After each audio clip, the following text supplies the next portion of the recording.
The prospect showcase is over, and it's time to look at the Carolina Hurricanes training camp this week. But before we do, though, what happened in Game 3? What are some notes to take away from it? And there are some decisions the Carolina Hurricanes have to make. What are those decisions? Well, we'll talk about that on the Tuesday edition of Locked On Hurricanes.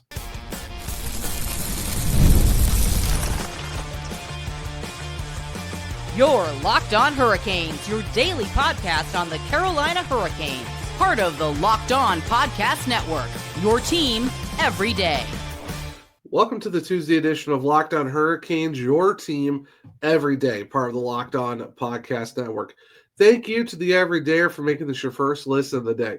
5 days a week, Monday through Friday, talking everything about your Carolina Hurricanes. I'm your host, Zach Martin. I'm the credentialed Carolina Hurricanes beat writer over at the Hawkers, also the co-host of the Searchcast, which is a weekly Carolina Hurricanes podcast, along with all of my duties here at Locked On Hurricanes. Like I said at the start of the show, we're going to be looking through what happened in the Game 3 loss for the Carolina Hurricanes prospects against the Tampa Bay Lightning to round out the prospect showcase. What is the plan for Ivan Ryabkin? Because there is a couple ways the Hurricanes could handle his 25-26 season, even with him being on a contract with the team. And then after that, what is next for the Carolina Hurricanes, especially with the fact that we now got training camp coming down the chute here in the next few days. But going back real quick to the Game 3 on Monday that closed at the showcase, the Hurricanes did score once again on the power play, this time by Ivan Ryabkin. The power play overall for the Carolina Hurricanes prospects have been really solid. I mean, you're talking 2 goals in Game 2, 1 goal in Game 3, and they had another one in Game 1 as well. So you were talking about at least 4 power play goals. Hey, that's pretty impressive so far. You look at the rookies and what they've done, or rookies more so the prospects of what they've done. Scoring a ton of power play goals, you love to see it. Maybe, there's something that they're looking at. I know it's different compared to the NHL roster, but hey, you might have to feel pretty good about yourselves. At least you're knowing that something is going on with the power play that's kind of working so far, regardless of what level that it's on. So it is good to see. However, that would be the only big thing that happened in the game. After that, Tampa did score a goal in the first period before it came to a close, and then they scored 3 against Nikita Quapp in the second period and another in the third to win the game 5-1. And the Hurricanes do close out the tournament with an 0-2-1 record.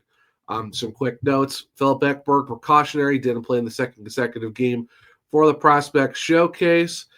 And then in terms of looking at the tournament, you got to see Bradley Nadeau, Felix Unger-Schwarm, and some other guys get to, show their hand in some penalty kill and power play situations because there was just a lot of special teams in Game 3. So you are seeing some of those guys getting some different reps in certain situations and, kind of see their roles change a little bit, which is kind of cool to see. So it's good for the fact that you're at least kind of seeing, the Hurricanes putting these guys through different developments, seeing what they can potentially do in terms of all that. So it is really cool that even though it wasn't a successful day to finish out the showcase, you didn't really get a win. You got, a shootout loss in one of them. It's all about the development. We talked about this for the Monday show. It's all about where are these guys in their development, how are you assessing them and stuff like that, and look at them in different roles. So you got to see that in Game 3 with, like I said, you're looking at, Felix Unger-Schwarm, looking at Nadeau, Ryabkin, all those guys. You're kind of seeing where they're at. Other kind of things to take a look at too, it's an unfortunate thing when you look at Ivan Ryabkin, 5-1. That was his only start of the tournament. The last time he played was in the back half of Game 1. Didn't really play in Game 2. So it kind of seemed like the Hurricanes wanted to split their goalies in Game 1. One of those guys plays the whole game for Game 2. The other one plays in Game 3. It just shows you right now that Nikita Quapp is someone who's still a good, decent amount away. Of course, that's why the other guy got other goalies in the system. You got Ruslan Kaisev, who looked really good in his 1.5 games. We also looked at the fact that they picked up Mir Miftakov out of the KHL and they traded for Caden Primo.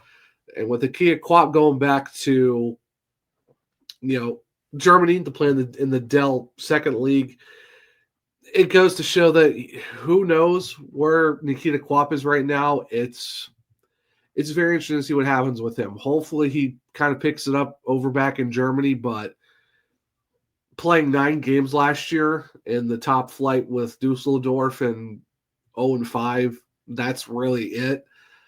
Not a lot to go off of. So hopefully maybe German Sick League maybe kind of figures it out. But right now he's kind of like one of the bigger question marks in terms of the goaltending in the Hurricanes system. Of course, they got Jacob Vondras in the CHL. They got all their other Russian goalies as well to see what they can do over there. So Nikita Quapp's putting himself in a very interesting situation of where is he at when it comes to where the Hurricanes feel about him after that.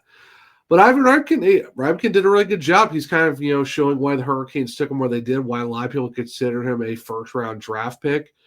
And it, makes you, feel pretty good. It's like, hey, they were able to get him. They did the thing. And now it's just, has he shown enough to start in the AHL?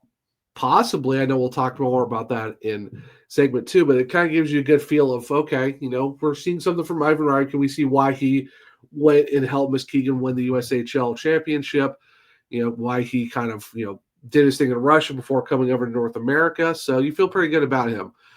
Obviously, not a lot of their guys really showed up on the score sheet, but overall you feel pretty good about yourselves when you're looking at Nadeau and what he did. Bendica looked really good as well throughout the weekend. Even Legault, Charles Alexis did a really good job as well.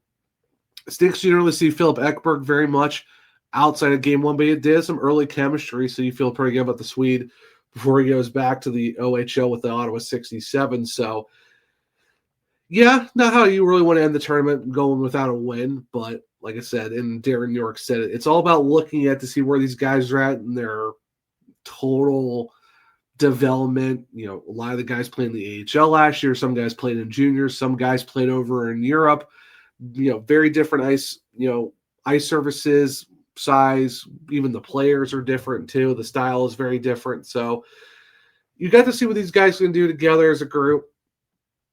Would you want to see at least a win? Sure. Yeah. Everyone loves the win.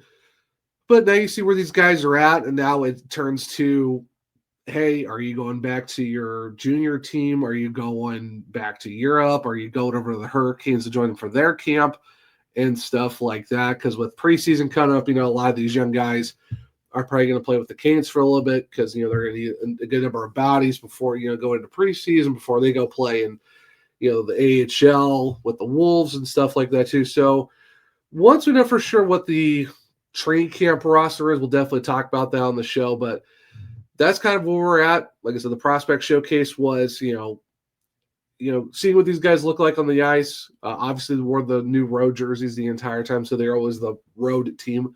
Essentially, everyone else wore their dark jerseys, but either way, the prospect showcase is done. Not a bad 4-day event. You got to see where a lot of these guys are at. Like I said, I was excited for Bradley Nadeau. I think he did a pretty good job overall. I think I kind of predicted him to be my prospect of the showcase. I think he pretty much lived up to the bill, scored a few goals, a lot of them on the power plays, kind of, set himself up to be the guy. Definitely got to get some, shout outs to Bendica. He did really well. Ryabkin scored a power play goal. Charles Alexis looked really good on the defensive side of things. Ruslan Kayasev, I absolutely just came out of nowhere. And I think he was one of those under-the-radar guys, one of those question marks to come into the showcase. I thought he did really well, really filled out his 6'6" frame, made some high-key saves that the team really needed. So definitely want to keep my eye on him a lot more as the season goes along in the AHL because, like I said, he's going to be fighting for ice time with Primo and Miftakov. So I'm kind of curious to see what the Wolves do with those three down there and kind of try to figure out how to kind of rotate them together. So, but overall, showcase is done. You saw your high-end guys be your high-end guys. You saw some of the, kind of the middle of the pack guys, have some, big moments when they needed to be. Under the radar guys kind of showed out a little bit, and there was, some guys you kind of wished you saw a little more of, but it is what it is. But that is another check mark on the offseason done as we are now into training camp week. It is not too far away, and I know everyone's excited for that. I know I am for sure. But one guy we have to talk about a little bit more is Ivan Ryabkin. What are the Hurricanes choices with him. Well, stick around. We'll talk about those here in a second on a Tuesday edition of Locked On Hurricanes. The NFL season is here, and FanDuel's making sure you're ready for kickoff with a can't-miss offer. Right now, new customers can bet just $5, and if your bet wins, you'll get $300 in bonus bets to use across the app. It makes every game more exciting, whether you're watching your team, if you're the Panthers, Chargers, Eagles, Chiefs, what have you, or just keeping an eye on your fantasy lineup. Are you winning this week? Are you kind of close? Hey, it does help with that. It's quick, it's easy, and the best way to add a little more energy to your Sundays outside of watching your favorite team win the game or big plays happening. There's a lot going on. So, are you ready to play? Download the FanDuel app now by visiting FanDuel.com to get started. That's FanDuel.com to place your first $5 bet. Welcome back to segment 2 of Locked On Hurricanes, your team every day. So, we talked about kind of game 3, had some thoughts on it, kind of what stood out. Some guys that kind of did show it a little bit in the showcase. Now I'm going to talk about Ivan Ryabkin, and I found this very interesting on, from Walt Ruff, did on their latest feature on the website. The Canes have their options up when it comes to 2025 second-round pick Ivan Ryabkin. On the surface, his offensive tools are surely aged already. This is all from Walt Ruff. Is the rest of his game, though? And this is the key part where I really kind of was like, this is interesting.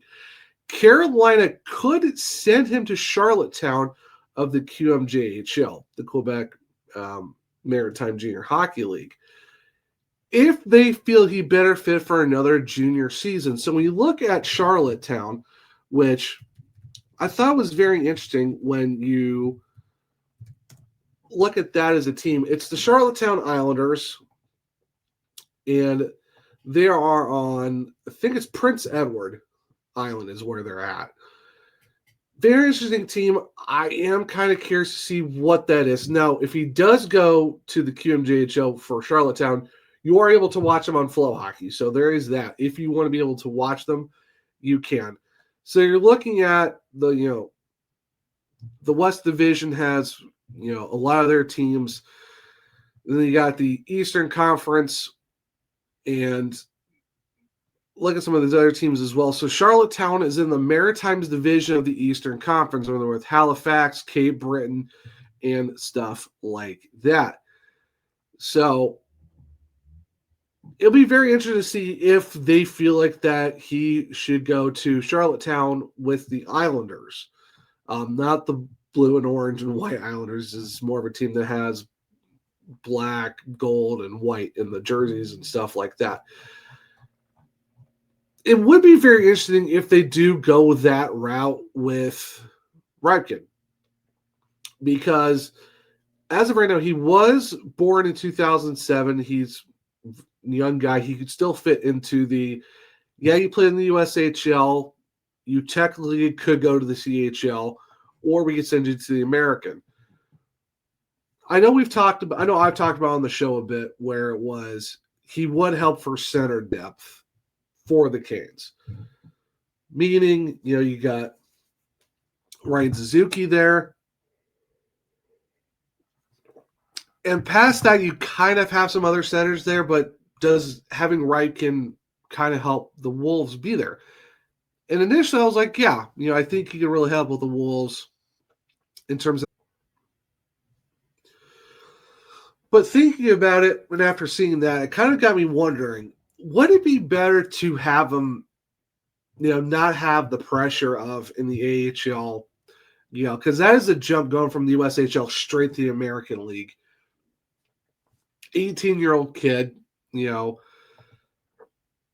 doesn't make sense for Ryabkin to go make that jump where you played a lot of your time last season in Russia, and then you go play in the USHL with Muskegon. And you just won the championship and all that stuff. He did sign his ELC, but from what it sounds like, the Hurricanes are able to possibly send him down. Like I say, he's 18, center left winger, 5'11", 205. He is under contract, but if that is a possibility that he could go to Charlottetown and get a little bit more time. And because, like I said, what he did for Muskegon, he got 30 points in 27 games, 19 goals, 16 points in 14 games with 7 goals in the playoffs. That's huge. Then if you, like I said, you go back to Dynamo Moskva, the MHL back in 23-24, he had 58 points in 44 games, 24 of those were goals. That's really solid when you look at the MHL level. But then, after that, played 15 games before he came over to North America and put up 30 points in 27 games. He's had 27 games of the regular season, 14 of the playoffs. You're looking at 41 games total of North American experience. I wouldn't say it's a bad idea to send Ryabkin to Charlottetown in the QMJHL if the Hurricanes believe that, hey, your offense is really good, rest of your game still needs work. And that's kind of what elite prospects kind of brought up in their evaluation of him. It's like his offense is off the charts. His offense is great. Defensively, that still needs a lot of work. And do you want to put that pressure on an 18-year-old kid who has the opportunity to go to juniors for another season? Because you got Billy Nadeau at 19, you got Felix Ungerstorm, you got Dominic Van-Dyck is probably coming, probably going to stay with the team. Like, yeah, you want to get your center depth in there. You want to see what Ryabkin can do, but I honestly don't see why it wouldn't be a bad option if you send him down to Charlottetown in the QMJHL. You get the full pressure off him. Now everyone's going to be like, okay, what's he going to do? Is he taking the next step? I mean, it's 18. That's a huge step for a guy like that. If there is that option, that's why I said I thought it was really interesting when Walt brought this up in the Hurricanes, about some other notes, is that they have the option to do that. And the fact that he has the opportunity to go play in the QMJHL if they feel like it's a better benefit, if he had better benefit from another junior season. Because he's not going back to the USHL. He would be going to the CHL with Charlottetown in the QMJHL. I think it makes sense. If they feel like that, hey, your offense is really good, but we feel like you need a little bit more development, and we're not going to just throw you to the wolves, no pun intended, in the American League, send you to juniors. You're still going to be with other guys who are 18 years old. You already drafted. You already got your contract, but we have this wave. We can send you there. Not a lot of pressure is going to be put on you. You've got 41 total games of North American ice under your belt, 14 of those being in the playoffs, but it's USHL. That's kind of that level. Just go there. Not a ton of pressure. Just go do your thing. If they feel like he can play in the American, great. It's just, is the rest of his game going to pick up there? But if you send him to juniors, where is the opportunity to go and be a top guy for Charlottetown, for the Islanders? Why not? So be it. So for me, I could see either way of the Hurricanes going this route of, hey, we think you could do it in the American. Might be a little bit more of a struggle or more of a challenge, but if you think you can pull it off, let's see what you can do. But it's like, hey, we can give you another junior season. We had Bradley Nadeau and those guys come up to the American at 19. You're 18. Let's give you another senior and juniors. Other guys went to go college for their 1 year. Go do your thing for a season. Boom, you're ready for 26, 27 in the American. We'll go from there. I would not be opposed to it. I think probably the best benefit for Ryabkin would be another season in juniors. And yeah, it's not going to be with Muskegon in the USHL. But hey, you're going to the QMJHL, not a bad league in juniors to go do your thing for a year. You're going to be in Charlottetown. You're going to be playing Cape Breton. You're going to be playing all these other teams as well, Halifax and all of them. Wouldn't be a bad option. So if it was up to me, I think the Hurricanes would probably send Ryabkin to juniors at the CHL, but it'll be very interesting to see how that works out. But let me know in the comments what you believe. Do you think that Ryabkin should be going to Chicago with the Wolves in the American, or do you think that, hey, he's 18, let's give him another year of juniors, give him a little bit less pressure on his back right now, let him get accumulated more to North American ice, let him do his thing with the QMJHL and Charlottetown, and see what he does in 26, 27 with the Wolves. But let me know in the comments what you think. Now, with all of that being said, what is next for the Carolina Hurricanes? Well, stick around. We'll talk about it here in a second on a Tuesday edition of Locked On Hurricanes. You just realized your business needed to hire someone yesterday. How can you find amazing candidates fast? Easy. Just use Indeed. When it comes to hiring, Indeed is all you need. Stop struggling to get your job posting on other sites.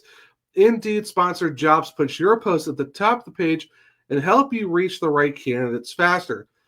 Everyone's been in that spot where you needed the right hire like yesterday. The pressure's on, and every day without the right person is a setback. That's exactly when Indeed sponsored jobs comes in handy. They make sure your post is seen by the right candidates right now. Now you can speed up your hiring process with a $75 sponsored job credit. Just go to Indeed.com/lockedon right now and support our show by saying you heard about Indeed on this podcast. Terms and conditions apply. Hiring, well, Indeed is all you need. Welcome back to segment 3 of Locked On Hurricanes, your team every day. Now, with the prospect showcase over with, what is next for the Canes? Well, pretty simple. It's training camp week, and we are finally here. Starts up on Thursday, and man, I could not tell you how much, guys, I'm excited for camp to be here. I know the camp roster hasn't been official yet. Hopefully we'll have it on Tuesday or Wednesday, and when we do, it'll be on that next day specific podcast, and we get to talk about it. I don't know about you, but I'm ready for it. And the long off season is finally coming here. And now we get to talk about camp and get, what the insights are. What are we looking at? New guys in new places. Hey, Kendra Miller's in town. Nikolai Ehlers is in town. We get to see some new guys in new numbers. We get to see a return of a lot of the main roster. Seth Jarvis, Sebastian Aho, Jacob Slavin, all of the names that you love to see. The goaltending tandem, running it back once again. Frederick Anderson and Peter Kachekov. How are they going to be? There's going to be a lot of things to look at camp, position battles. What's the 2C position going to look like? Is just Barry Cook, going to be that guy, or is it going to be, are we going to see some sightings of Logan Statecove and maybe some others? Who healthy extras? Who's it going to be? Because you got William Carrier, Tyson Jost, Eric Robinson, Mark Jankowski. There's a lot of guys going to be making things very interesting. What is the defensive pairs going to look like? Who's going to be with Jacob Slavin? Is someone going on their offside? Will it be Jacob Slavin going on his offside? Who's pairing with him? How's that Alexander Nikisha going to be looking with his new defensive pair partner? Who's he going to be with is the question. Is Ghost Walker going to be a pair back again, or are they going to be split up? Hey, you're going to see Mike Riley in a Hurricanes jersey because we're all used to seeing him and everything else, more recently the New York Islanders. But hey, how's he going to be as your seventh defenseman? How's Seth Jarvis' shoulder holding up? He said recently in the AHL media days that, hey, his shoulder feels great. He said, hey, I'll rip some push-ups right now if you want. There's just a lot of exciting things to come about when it comes to camp because, like I said, you're looking at position battles. You're looking at new guys coming in, to the team for the first time. How are they going to be? You got guys coming in for their second years with the team overall. You're seeing the first full season with Logan Stain coming. You got Jackson, and he's coming off a contract extension. You got Jackson Blake coming into his second season in the AHL overall, and he just signed an extension in the offseason as well with the Kings. But overall, it's just exciting. It's just a great time knowing that the long summer of it was kind of slow for the most part. Outside of that first week, where you get Kendra Miller, you get Nikolai Ehlers, you got the Logan Statecove extension right away. You brought Eric Robinson back right away. You look at, okay, it didn't take very much longer for the Jackson Blake extension to come in. And then after that, it was just kind of, meticulous, just waiting and waiting and waiting for the days to come by. You see the team trade for Kane and Primo, the draft come and gone. You saw what they got in there. You have the rookie prospect camp, just in Carolina, rookie showcase, and now that's over with. Now we're looking at Hurricanes training camp, and there's a lot of things to keep an eye on. Like I said, you got position battles. I already mentioned.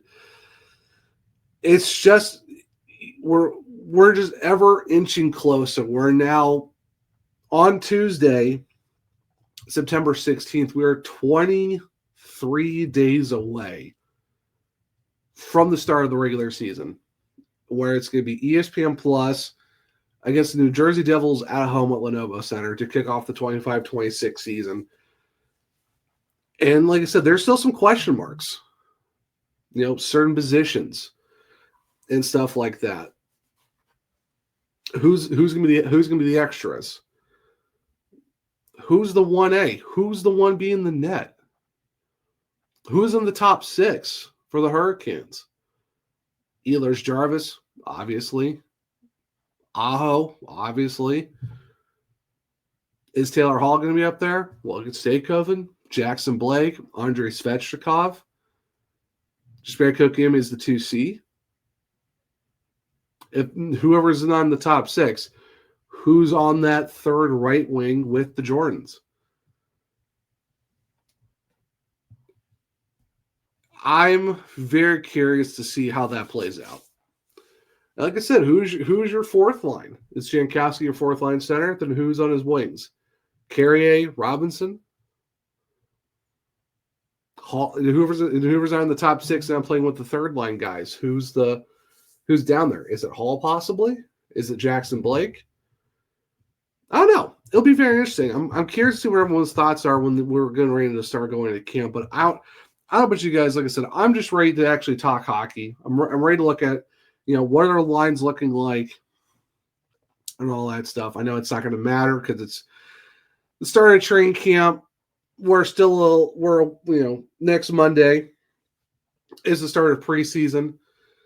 Got our first preseason game, which is so good to think about. We got preseason hockey. Yes, it's not a do or die situation. It's just, hey, we're going to see who's playing on the ice, how they're doing, because we're not really going to know about the main roster until the start of the season and what lines look like then. But at least we get to talk about actual games, even if they don't count. Now we know it's like, hey, guys are on the ice. We're seeing what they're doing on the Carolina Hurricanes in just battling, like position battles, role battles, power plays, PKs, all that stuff. It's giving us actual substance rather than guessing. Like, oh, okay, I think this is what's going to happen. Oh, I think this is what's going to happen. And there's still going to be a little bit of that because it's preseason and training camp. You're not really going to know what's going to happen by the time the season rolls around, but you at least get to see on-ice product. And I think that's kind of what the main thing is when you look at something like this, is that you're getting more meat on the bone of stuff to talk about instead of trying to, get it out of the marrow of, what can we talk about? What can we speculate on more?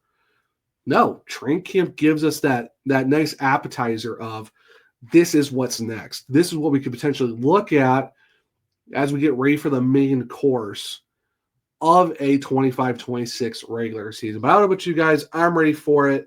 Let me know in the comments below. How are you feeling coming into training camp, and what are you keeping your eyes on? Because I know for me, when we do our training camp preview for the Thursday show, when the whole thing kicks off, I'll let you know what I'm looking at for training camp. But as of right now, how are we feeling after the showcase, and how are we feeling going into training camp? Because we're not that far away. I don't know about you, but I'm so excited for it to be here because it starts on Thursday. And preseason hockey starts on Monday. I'm excited. We are finally getting hockey that, even if it doesn't count, matters because we're talking about guys on the ice doing hockey things. We have finally made it in some instance, but I am ready for it to be here. But guys, that will be the edition of Locked On. Thank you for making it today. If you want to check the Locked On podcast, where there is a lot of bringing you the daily league wide stories that matter the most with the local coverage you love from Locked On. Find Locked On NHL on YouTube or listen to your podcast. If you're going to keep up with me, I'm at OneTrueZach on X. The podcast is LO_Hurricanes. I'm also on Blue Sky, the Zachary Martin. If you click the link to my bios, you can find all of my written content at thehockeyWriters.com. I'm putting out a lot of stuff over there recently. Make sure to go check this out at thehockeyWriters.com. If you want to check out my other podcast, it's the Searchcast on all podcast platforms and on YouTube. For Locked On Hurricanes, you can find us on Spotify, Google, Apple, iHeartRadio, wherever you listen to your podcast. Make sure you leave a 5-star rating and review because I might just read it on the show. For YouTube, it's Locked On Hurricanes. Subscribe. Hit the bell notification so you don't miss a show. Hit the thumbs up to let me know if you like the show as well. Share with other Keniacs to become everydayers just like you. But hope everyone enjoyed the Tuesday edition of Locked On Hurricanes. Enjoy your Tuesday. And until next time, as always, let's go Canes.